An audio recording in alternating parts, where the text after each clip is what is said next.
I don't know. Do you celebrate St. Patrick's Day? Is that like a big one for you, or is this?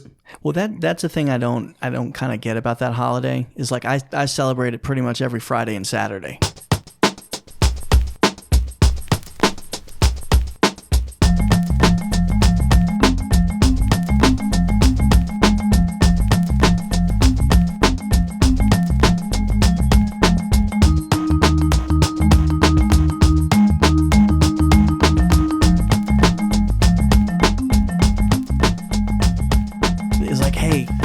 We need a date to go have a drink. It just to me just seems kind of. We don't really need it. I guess there's. Right. It was one of the nowadays. Do we drink more as a country now, or do we drink less than maybe 20, 30 years ago? I can't really figure it out. I'm not sure either. It sounds like I mean we're definitely not in the saloon days of people, falling down in the street and, coming home and ruining their families. You know what it is? I think we probably drink about the same, but I think it's different. So there were times where we drank to forget, or we just drank because everything hurt, right. our teeth hurt and stuff, right? Now, we were talking in one of the previous episodes about having a bunch of bourbon at a bowling alley and how alcohol has just kind of become, I won't say infused, but is now involved with everything. I feel like now, like we do bar crawls, we find so many reasons to celebrate with friends and drinking.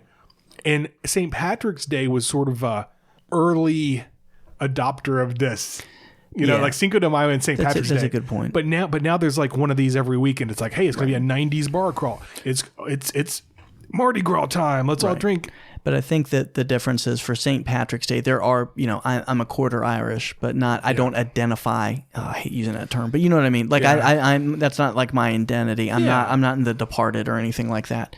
Because obviously that would be the only Irish reference that would come to my mind right now. Right. But so I always feel, I guess that's for me to say, I feel bad for people that are like truly Irish and truly the day means something. And it's a bunch of people who could drink anytime, decide they want to kind of glom in on someone else's holiday. Well, I mean, look, this is going to be a theme and something we talk about in this episode a little bit. We'll see how much of this makes it to air because I don't want to get too weird and political. But, but here you go. Look, my name, my full name is very Irish. You know me, my first, middle, and last name. However, you talk about identifying. I'm American. My ancestors are Scotch Irish, but they were some of the first immigrants to America.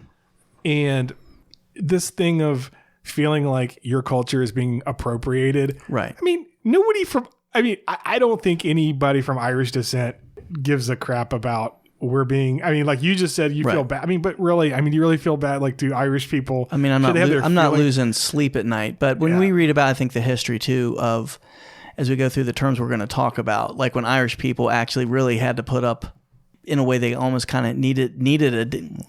Gosh, I'm turning into a hippie as we were doing this, defending the sacredness of that. Last episode, you started extolling the virtues of the French, and now you're feeling bad for positive. Steve is just where are we going to be at the end of this? It's PC Steve is what's coming out. Right. Well, you just found a way to offset that. Thank you for straightening me back up. No. You're coming from. I understand what you're saying. I mean, look, there was, but.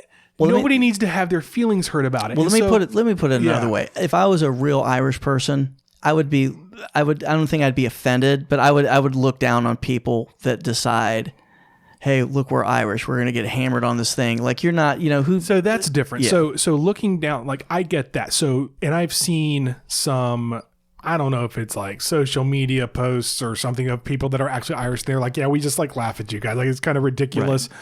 That's acceptable. Laugh at us for it, but don't be offended about it. Right. And I think that's where you're going with it. And Thank you for straightening. Yeah, and you straightened me out. I was going in a bad place. To be honest, for a minute, I was kind of like, "Are you serious right now? Yeah. Like, are you going to start going against the Notre Dame Fighting Irish or something?" Because we'll just move on. But so when I think about St. Patrick's Day, if I'm around and I'm going out with some people, I'll have a couple extra drinks, but I don't feel like I'm obligated to go.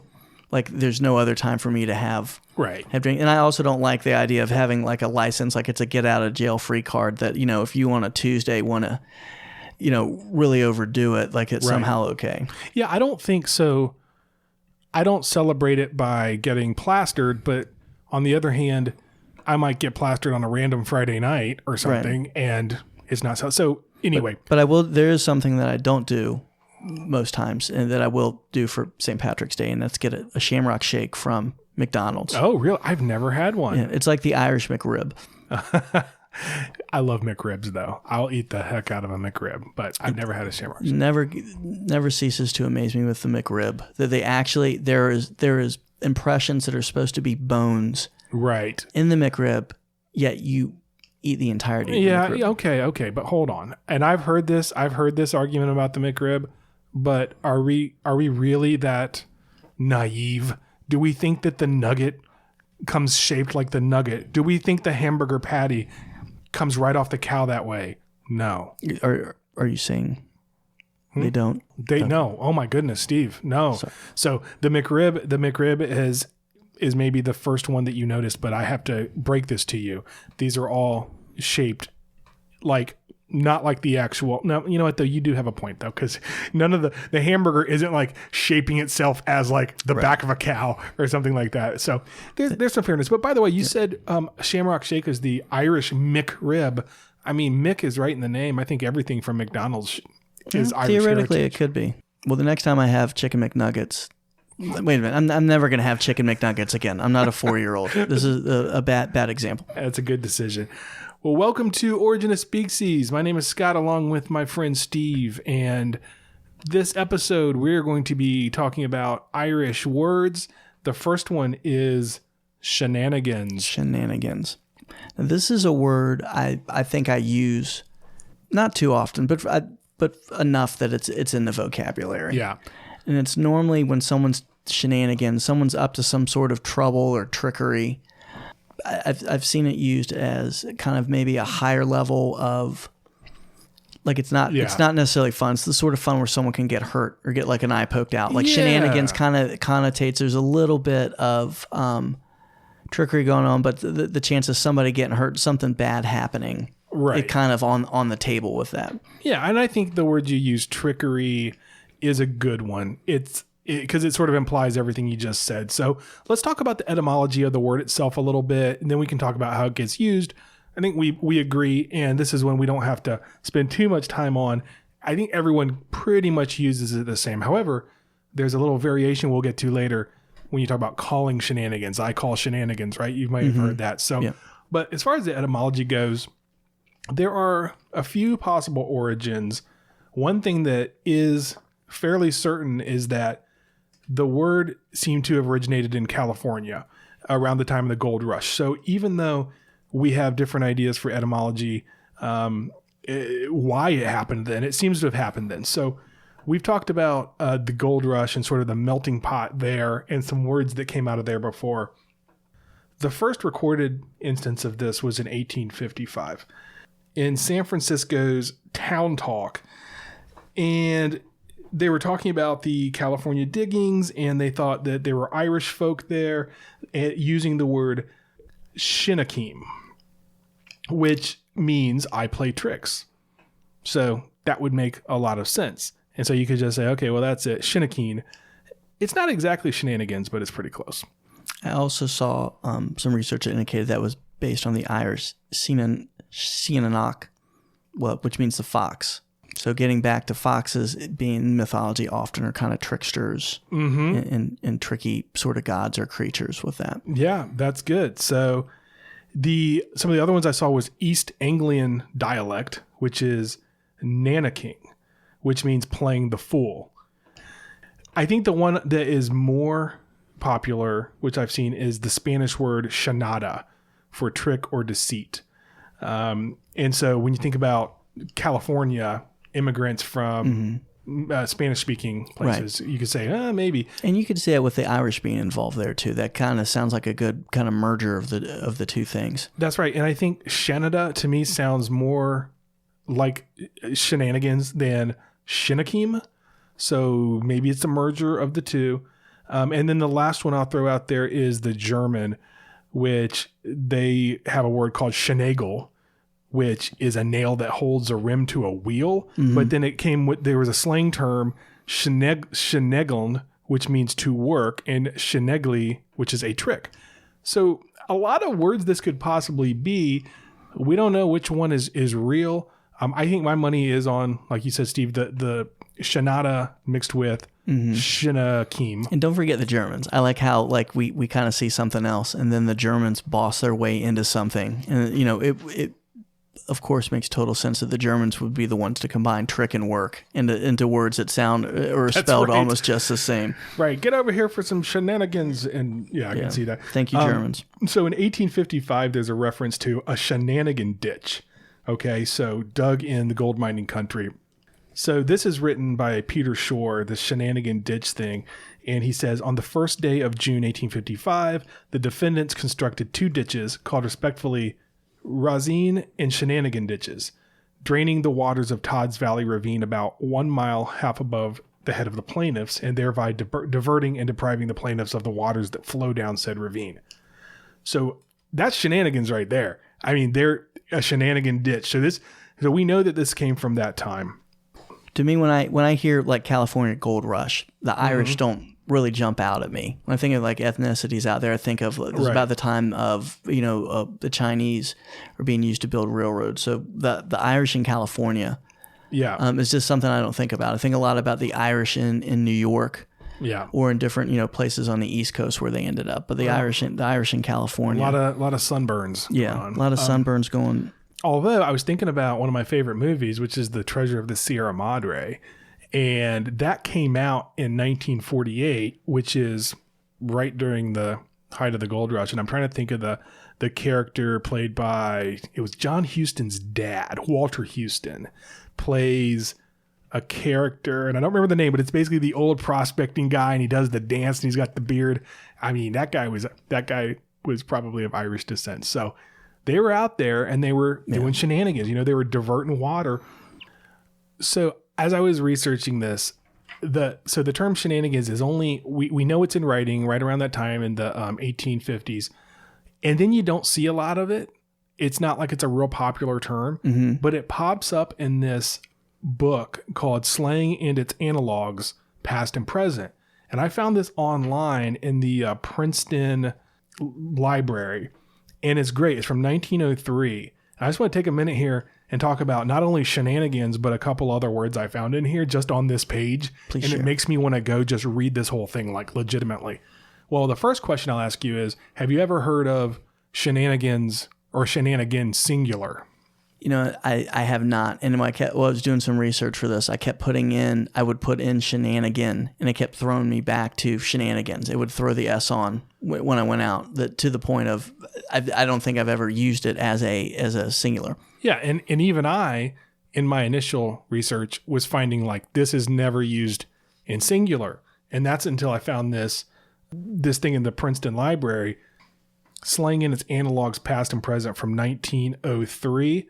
Has a few words, but the first one on the page here is shenanigan, singular, American.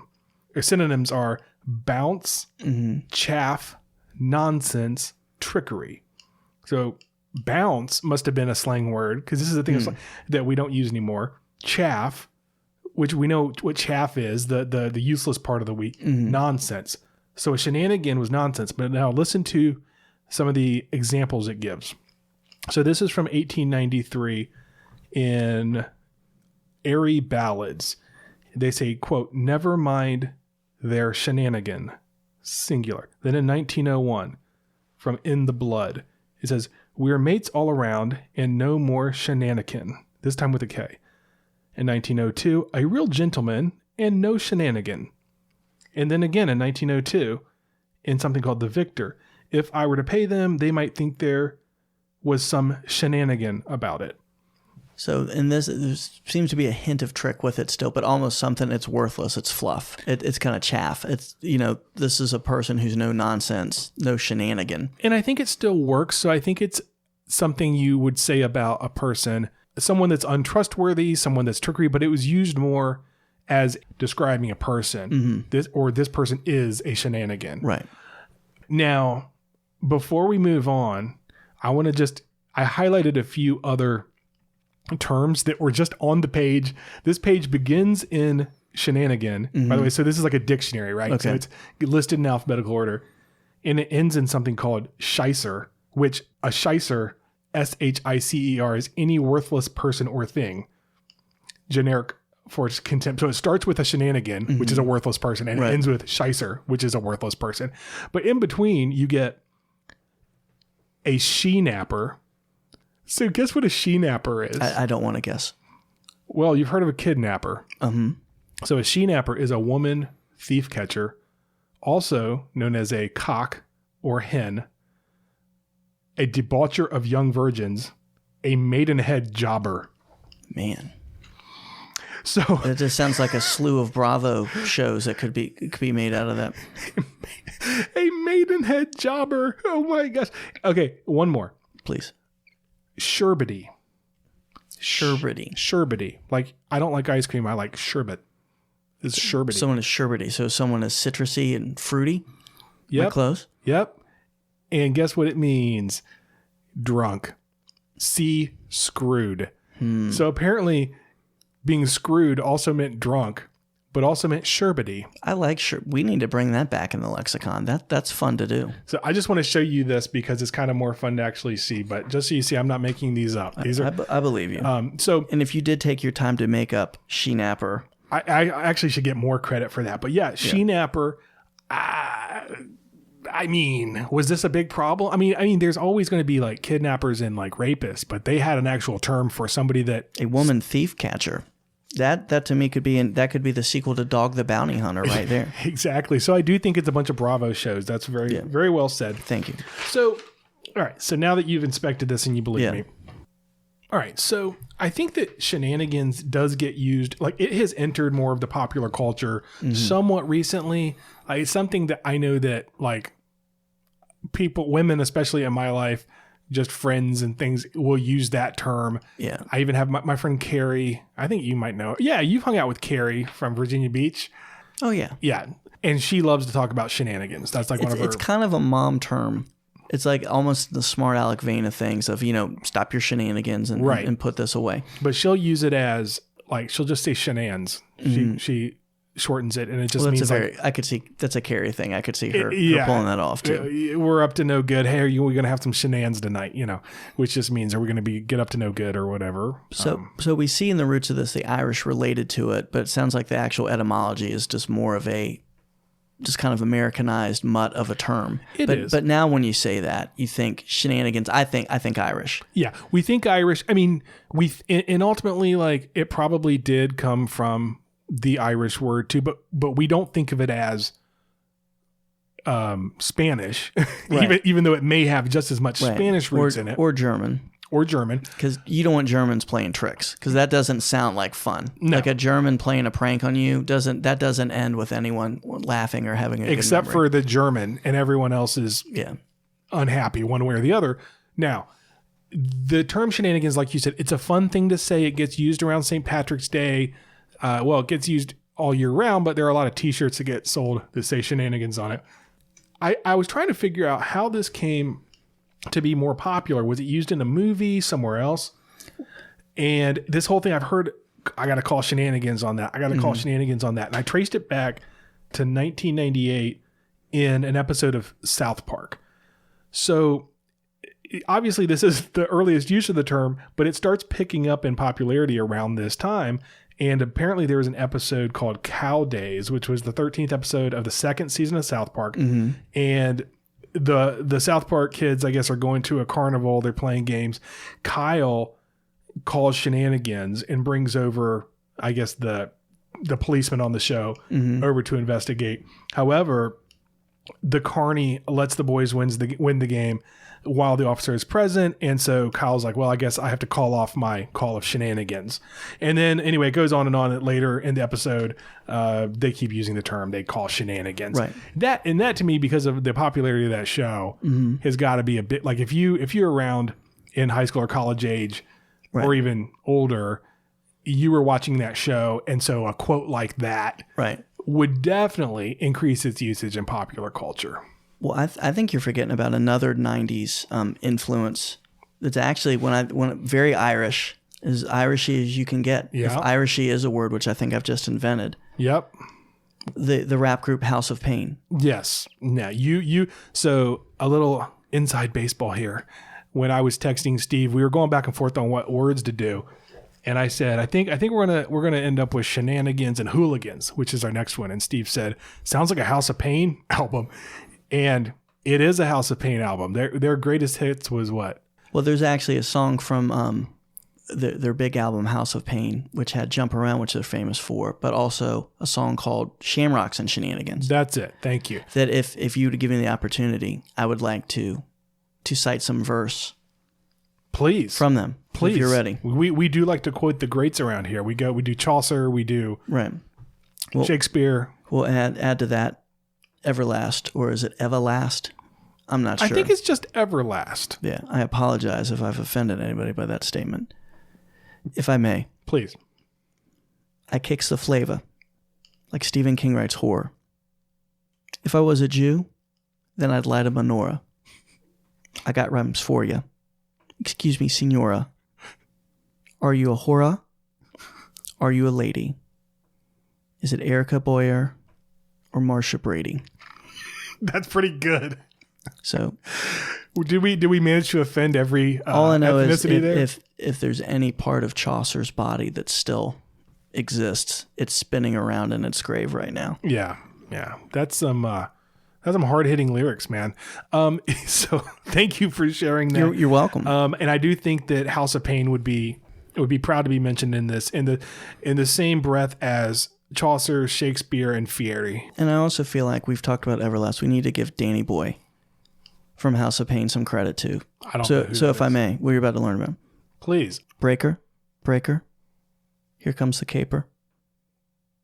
Straight with the taper, the lyric skyscraper. Hit you like a lyrical murderer. I know you think I have, but yo, I never heard of you. Oh, all right. Well, we've all just gotten dumber. So I'm not done. So Danny Boy fact. Thank you. Please. Danny Boy is the owner. This is all true. Is the owner of the house that the movie The Outsiders, based on the book The Outsiders, really? and okay. He owns the house from the movie and has turned it into an Outsiders museum. All right. Well, that's a fun fact. And why does anybody like The Outsiders that much? Of course, we're the ones that did a whole episode on Roadhouse, so I guess we can't judge. So way off. I actually heard him on a podcast with a wrestler. You know way too much about House of Pain. I do. This was not pre-planned. No. Okay. Yeah. But anyway, it made me read. I had never read the book, and the book it's young adult fiction, but it is. If you read it, I've read it. Okay. It makes you cry. Yeah. There'll be some moisture. Yeah. No, you know what? I actually read it in college because I took a class on young adult literature. Mm-hmm. So that's why I think that's the first time I actually read Lord of the Flies too, and a bunch of those books. But that is not a House of Pain song. It should be. Not yet, at least. Yeah. All right. So Shenanigans. It's a fun word to say. It's definitely something we should keep using, but it may or may not actually be of Irish descent. So, but we're going to talk about one that is definitely Irish descent next, and that is hooligans. Hooligans. So what do you think when you hear the word hooligan?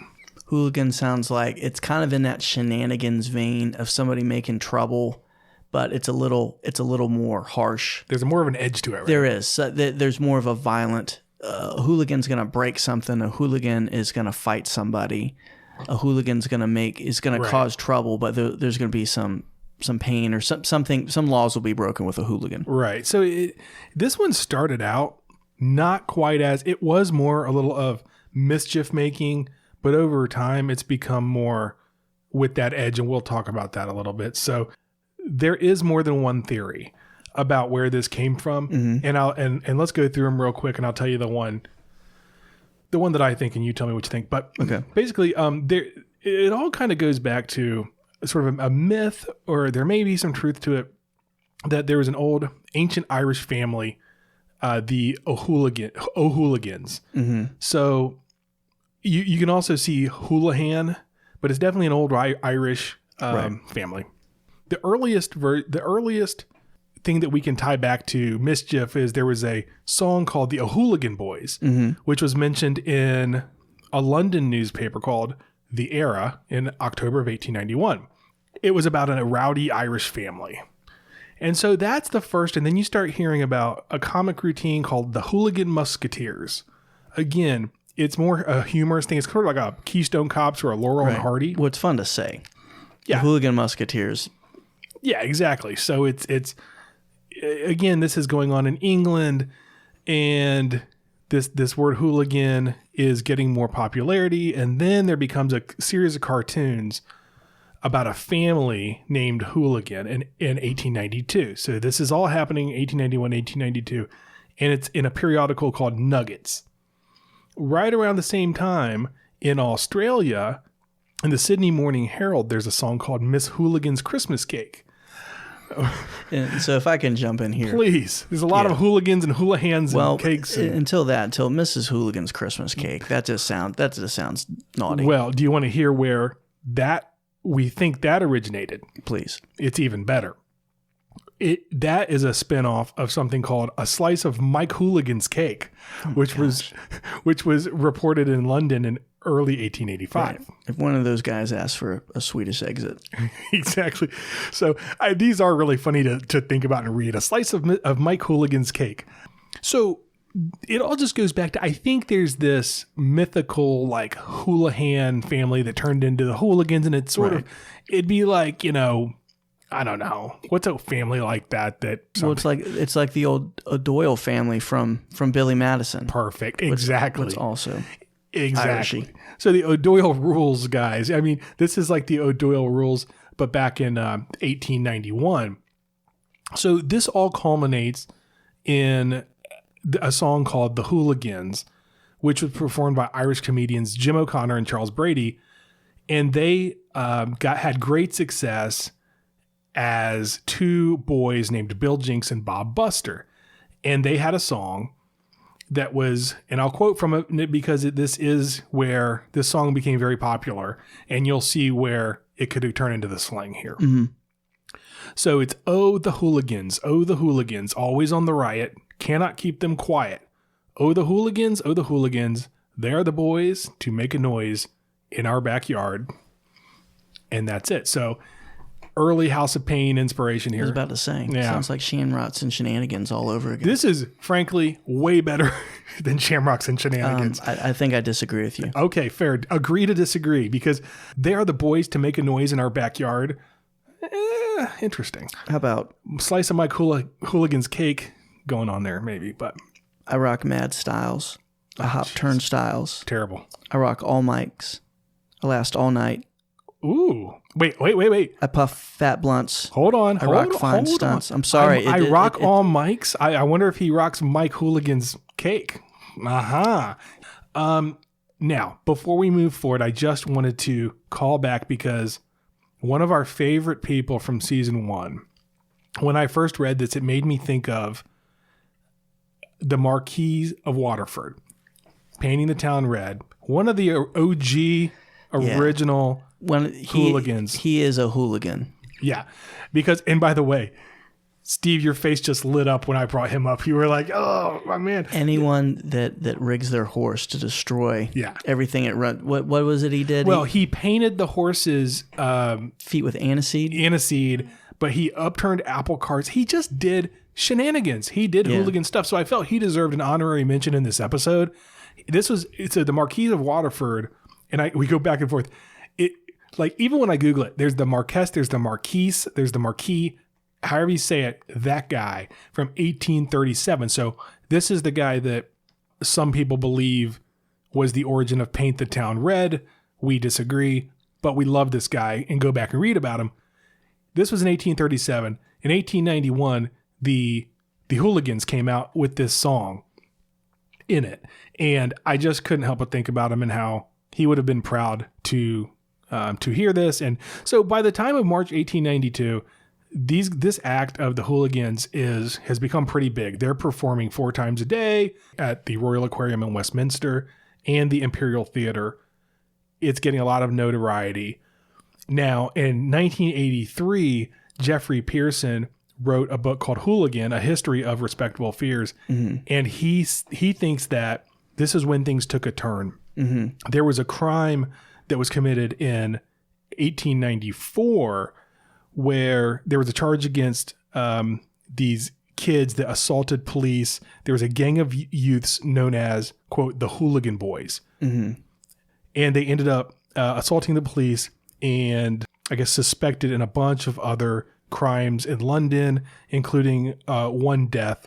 So the Hooligan Boys, you started hearing about them in the news, and sort of like in today's terms, you hear the term thug or you hear something like that, and it just automatically denotes somebody that's up to no good. That's what hooligan became. Or it could also be like a youth subculture that the old people don't get, like somebody being a punk in the 70s or 80s. And, if you see someone with a spiked haircut. Absolutely. And actually another sort of cultural touchstone, if you want to sort of picture this is A Clockwork Orange, the Droogs or whatever they're called. But they actually were pretty. Well, they were. Right. So here's my point though. The Hooligan Boys took this word hooligan, and because of the headlines, they were, they had these assaults upon the police. They had all these other things. Let me read you some of the London headlines. Okay. Please. Savages in South London, uncaged yahoos. That's ruffianism in South London. And these are in 1898. There was a summer of violence. So you know how I think I don't know the exact year, but in the United States, there have been a couple like the summer of Sam or whatever. Right. But this term gives you somebody to kind of like pigeonhole and, it makes it more convenient in your mind to deal with when you can blame it all on hooligans. Exactly. So the press jumped on this term hooligan. So during this summer of violence, they adopted the word hooligan as a catchword for any group of abusive or violent youth. So they use several different variations on it. You can find hooliganism, hooliganesque, hooliganic. The verb to hooligan were all used during this time in the press in London. So here's where, to me, that's a pretty good explanation. So you say there were these plays and everything else, but guess what? It could also be an actual person, sort of like our celebrated pimp, Alec, whatever his last name was, our celebrated pimp that had a real name for Smart Alec. There was a guy named Patrick Hooligan, who was a bouncer and small-time thief who lived in London. And with his family and a gang of followers, he murdered a policeman. He was put away for life and died in prison. So there's a real guy with the last name Hooligan who had a family. So Ernest Weekly wrote a book in 1912 called Romance of Words, and he said the original Hooligans were a spirited Irish family, and that name whose proceedings enlivened the dread. I don't care. So it kind of came together in a bad way for anyone with the last name of Hooligan or Houlihan, that there was kind of the joke thing about the rowdy family, and then actually a guy named Hooligan went out there. And that happened in 1899. So it'd almost be like if I just have to go back to the word thug because I can't think of a better one, but if there was actually a guy named Chet Thug who had a band of his family, and they murdered a policeman and went to jail. Yeah. And you would feel bad for Chet Thug anyway, but now you would feel right, not to be confused with Young Thug, but if there was a Chet Thug, now this cements it, right? So this guy Patrick Hooligan and his family, this all went down in 1899, just a couple years after hooliganism is already in the papers. I think this cements it. So then in 1904, Sir Conan Doyle, a guy we haven't brought up in a while, wrote in The Adventure of the Six Napoleons, he used the term hooliganism, and he talked about senseless acts of hooliganism. And then H.G. Wells in 1909 used it in his novel Tono Bungay, which I've never heard of. Have you? No, but I'd love to see him ask for somebody for a Swedish Tono Bungay. And he talked about three energetic young men of the hooligan type in neck wraps and caps who were packing wooden cases with peppered up bottles, yada, yada.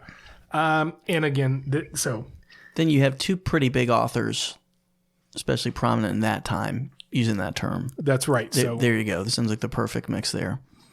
So hooliganism sort of takes a little bit of a break after that. I mean, it's not used much. We have a couple of times where it pops up in magazines and comic strips. In the 40s, you don't hear a ton about it. But then it gets a lot more popular in the 90s with violence in sports. And there are headlines that start talking about soccer hooligans or football hooligans.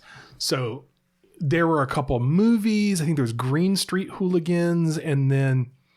So it seems to me that when you said soccer hooligans, that seems connect with me of just it. I don't know how that came back, but whenever you say hooligan, I think of soccer. I think of soccer riots, and I think a bunch of guys in Europe getting jacked up and fighting after soccer, which as somebody who has tried to watch soccer and like it, seems to be very difficult to get pumped up and want to fight somebody after that. If anything, I want to go back to bed or find another sport to watch other than that, but good form. But I guess that's the power of alcohol. So this has become very popular in Russia. Like Russia with the World Cup in 2016 saw a lot of, quote, hooliganisms and warnings. So the British press was like, hey, England fans are going to die if you go to Russia for the World Cup. And there were some stampedes and... well, I was thinking that didn't really have anything to do with the hooligans. If you go over to Russia, you're increasing your chance of not coming back. Well, in Russia, though, I mean, hooliganism is a crime. So the Soviet Union word was hooligan, and it referred to hooliganism, essentially.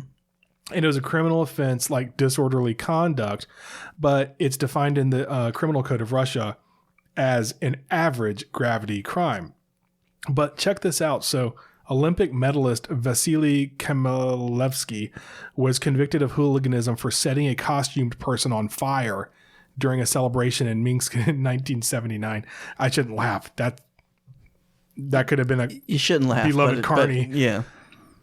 Were you in a situation I've been at football games that have been rowdy, but did ever have the equipment, even in like a grilling situation, to set somebody else on fire? It sounds like there's some pre-planning that goes into that. Yeah, that's pretty bad. So Matthias Rust was convicted of hooliganism in 1987 for landing a Cessna on the Kuznetsky Bridge next to the Red Square. And then more recently, the feminist punk group Pussy Riot, that's what they went to jail for, was hooliganism. So, like I said, hooliganism becomes more prevalent in soccer or football, and it actually can be traced all the way back to 14th century England.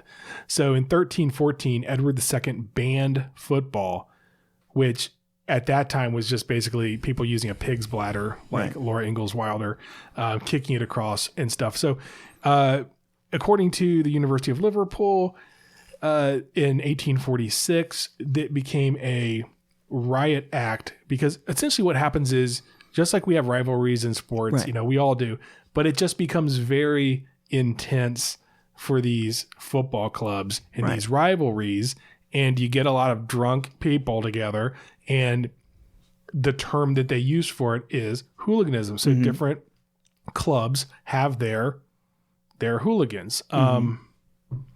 These conflicts take place at the match or before, after.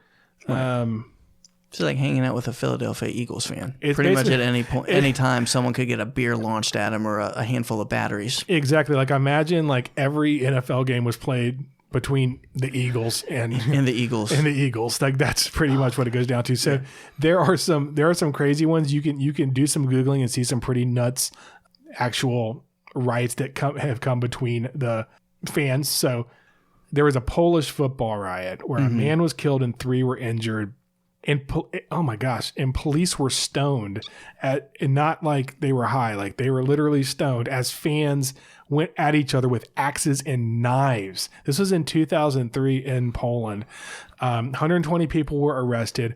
I don't understand it. It's like the Colombian goalie who was like shot because I can actually understand that. I can't understand a situation where I'm bringing in an axe to a soccer game. It's like something out of Anchorman. It's like, Brick killed a guy. Yeah. In 1985, a Birmingham Leeds match turned ugly as an entire stadium erupted in rioting. Spectators from both sides stormed the field until police managed to clear the field. So, I mean, again, there's time after time where this happens, and I'd like to say, like, well, here's what happened, and here's what the backstory is. there's a bunch of drunk people that are rival or with a group of rivals. Greeks. I'm gonna be very transparent here. I'm reading straight from this list that Steve just sent me. Greeks set fire to stadium last year in Greece. So when was this published? Sometime in a couple years ago in Greece, fans erupted in vicious rioting before setting fire to the stadium. So it sounds like Detroit, but so there's probably some Greeks right now going, so in 2006 when the Pistons won it all, they turned over a bunch of cars and, But you haven't seen a riot till you've seen a bunch of Greek fans celebrate an NBA championship. That truly is something. I'd love to see something that. to behold. So alcohol and sports don't seem to be a good mixture. And I'm glad as we've gone through this, it seems like there's definitely some Irish roots, but this isn't as kind of Irish stereotypy, blamey. As I mean, there's definitely a thread of that there of kind of surly, drunken, fighting guys, but it's not totally Irish. You know what? It's both of these Shenanigans and Hooligans. They do have Irish roots on some level, but really, I mean, not really, because the Hooligans thing is really more England. I mean, it's all the stuff that went down in England. Right. They were lampooning an Irish family. Right. And that's just what it comes down to, that it became a popular term. But I think also what this comes down to is that Irish words and sayings, even if they aren't actual Irish words, are fun to say, and people like the idea of them being from Ireland for some reason. And I like the idea of a rap group from the 90s kind of being the thread to glue this episode together and just... Yeah, absolutely. I mean, who would have thought? House of Pain. I would have.